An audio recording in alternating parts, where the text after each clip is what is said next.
Mom's 65th birthday was supposed to be special. I had imagined it for months. Elegant string lights, a cozy venue, our family all gathered in warmth and laughter, and most of all, a dessert that reminded Mom of the ones we used to make together when I was little. But like everything else in our family, my ideas were drowned out by my sister Claire's voice and her wallet. Please subscribe to our channel and tell us in comments from where are you watching this video. Claire was the golden one. Ever since we were kids, she was handed everything with a bow on top. Ballet classes, private school, even her first business, which Dad funded from the money he promised he couldn't spare for my college. And me? I was the homely helper, the one who did the dishes after Claire's spotlight moments. They even joked that I should have been born wearing an apron. So when Mom's big birthday came around, I quietly reached out to a well-known local pastry chef I'd met at the small bakery I work at. I told him about the dessert, an almond lavender tart that my mom and I used to bake when I was 9. I saved for months to be able to contribute, and Chef Lorenzo generously agreed to help recreate it as a surprise centerpiece for the party. But when I offered the idea to Claire, she didn't even blink. "You? Pay for a cake like that?" She scoffed over brunch with our parents. "You can barely afford your own lunch, Emma." Then she turned to Mom with that tight smile and said, "Don't worry, I've already hired a luxury catering service. They'll take care of everything." I was invisible again, just the helper. Not a contributor, not a daughter with love in her hands, just background noise. On the day of the party, the hall was bathed in gold and white. Waiters floated through the room, and Claire made a dramatic entrance in a designer dress with a ridiculous floral train. Dad gave her a standing ovation like she just won an Oscar. I helped Mom settle in, fixed her shawl, and kissed her cheek. "Happy birthday, Mama." She smiled softly and held my hand longer than usual. Claire took over the mic and gave a long speech about what this family meant and how much she sacrificed to throw this party. I stood by the wall in my thrifted dress, holding my little gift bag while everyone clapped. Then it came.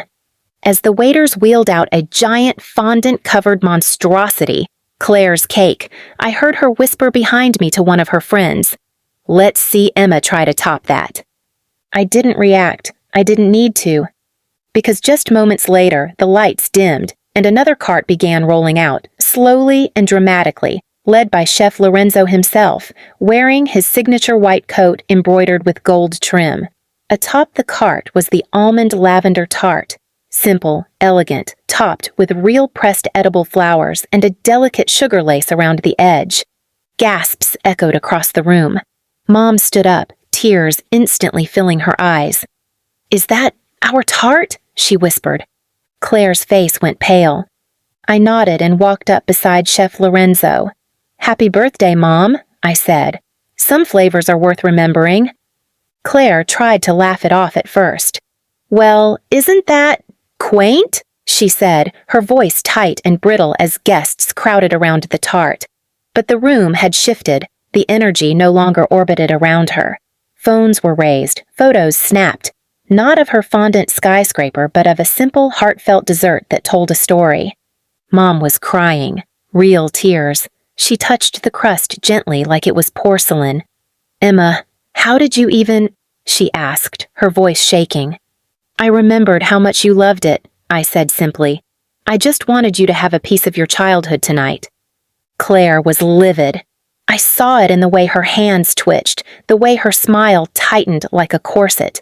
Her cake, a towering, soulless thing covered in gold flakes and fake roses, was untouched. Hers was spectacle. Mine was memory. Mine was love. The chef pulled me aside later and said, "You're better than you think, Emma. You just needed someone to remind you." That moment settled something deep in my chest, a quiet but irreversible shift. I wasn't just the girl in the kitchen anymore. From that day forward, things began to crack for Claire. First came the whispers. Guests who once fawned over her started asking me about the tart, about the bakery I worked at, about whether I catered. Even Mom, who had always defended Claire, called me the next day and said, "Emma, I didn't realize how much you've grown. I'm sorry if I've overlooked that." Claire saw the change. She couldn't stand it. 2 weeks later, she showed up at the bakery, sunglasses and attitude in place. "So this is where you play dress-up," she sneered, waving her arm at the kitchen. "I guess it's cute that you're finally doing something productive." But I wasn't playing anymore. I'd started working extra hours under Chef Lorenzo, learning plating, precision, flavor layering. I was already preparing for a culinary scholarship he helped nominate me for. Something Claire didn't know and wouldn't understand. Then came the dinner. It was Dad's retirement party, hosted, of course, at Claire's house. Big glass walls, overpriced chandeliers, and a view that screamed validation. She asked me to bring something simple, like bread, with a smile that said know your place. But I brought more than that. I brought a tray of mini tarts, each a modern twist on the almond lavender with hints of honey and black fig, presented them in a box with our family crest hand-painted on top. Elegant, subtle, impossible to ignore. Claire saw them and panic flickered across her face. "You were supposed to bring bread," she snapped. "I did," I said, pointing to the artisanal rolls on the side. "But I thought you wouldn't mind if I shared something else I made for Dad." Before she could object, Mom reached for one, then Dad, then others. Silence followed as they took the first bite. Then smiles, then slow nods. Someone muttered, "Better than the hotel dessert." Another said, "This should be in a magazine." Claire was fuming, stuck in her sequin gown and fake smile as my tarts took over the room. Later that night, she cornered me in the hallway. "What is this? Some desperate rebrand? You think a few flowers and some sugar make you important?" "No," I said softly. "I think years of being ignored made me resourceful. You just never noticed." She scoffed. "You'll always be second place, Emma." I smiled. "Funny. Second place doesn't usually get invited to host a dessert for the governor's charity gala, but I did." She froze. I walked away. The charity gala was held at the Grand Mirabelle Hotel downtown, a place Claire had always dreamed of hosting an event at but could never afford. It had towering crystal ceilings, polished marble floors, and waiters in crisp white gloves gliding like ghosts between chandeliers. It was also where the governor's wife was known to attend every year, and where only the best of the best were asked to contribute. My name was printed in gold on the event brochure. Emma Wilton, featured culinary artist. Not Claire's sister. Not kitchen help. Just me. I had worked for this moment in silence. While Claire flaunted borrowed luxury and Instagram filters, I was perfecting my skills under harsh ovens and silent critics.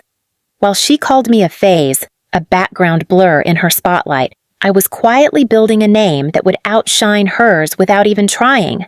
I wore a navy blue fitted gown with subtle pearl detailing, understated elegance just like my work. No flash, just depth. But I didn't expect Claire to show up. She wasn't invited. Yet there she was, walking in with a friend of a friend, pretending it was a coincidence. Her eyes scanned the hall, the long tables dressed in white and gold, the people clustered around the dessert display in the center. My display. A glass pedestal held my centerpiece, a towering sculpture of edible sugar lace and hand-piped florals surrounding mini almond lavender tarts, an homage to Mom's forgotten favorite, reborn for a new stage. The governor's wife took a bite, then asked to meet me. As we spoke, I saw Claire trying to inch her way in, hovering just behind the press photographers, forcing a laugh loud enough to be noticed.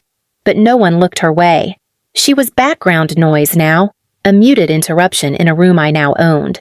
Later that night, I stepped outside for air, where Claire followed me like a shadow. "You think this makes you better than me now?" she snapped, arms folded. "No," I said calmly. "I don't think I'm better. I think I'm finally free." She scoffed. "Free? You think baking makes you important? You think people actually care about this homemade junk?" I didn't answer. I didn't need to. Because right then, the event organizer stepped out with a clipboard. "Emma, just confirming, you're still good to fly out for the Paris Culinary Showcase next month? They specifically asked for you after the coverage last week." Claire's face dropped. Paris, her dream, my reality. Oh, and we'll be issuing your honorarium by next week, $25,000 for tonight's showcase. He smiled and walked back in. Claire stood there in stunned silence. Her lip trembled. This should have been me, she whispered. I finally looked her in the eye. But you were too busy trying to cut me down to notice I was already building something bigger. 2 weeks later, back home, I received a call from my parents. They hadn't called in months, not since the gala aired on the local channel, and not since they learned about Paris. We're proud of you, sweetheart, Mom said awkwardly. We were wondering if we could have a small dinner before you leave, maybe at Claire's place. We thought, I already have plans, I said. A pause.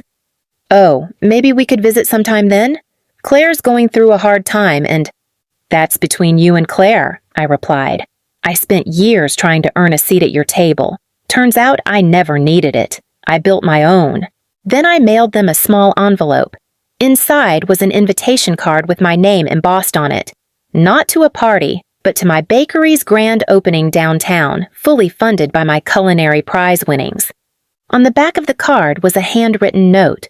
You said I was the shame of the family. Now your guests ask if I'm available to cater. At the event, I arrived in a silver limo. Not because I needed to show off, but because the driver was part of the sponsorship agreement. The moment I stepped out, a camera flash went off. Inside, I spotted familiar faces, people who had once dismissed me, now whispering my name like a brand. And then I saw them, my parents, standing off to the side, awkwardly holding their invitation.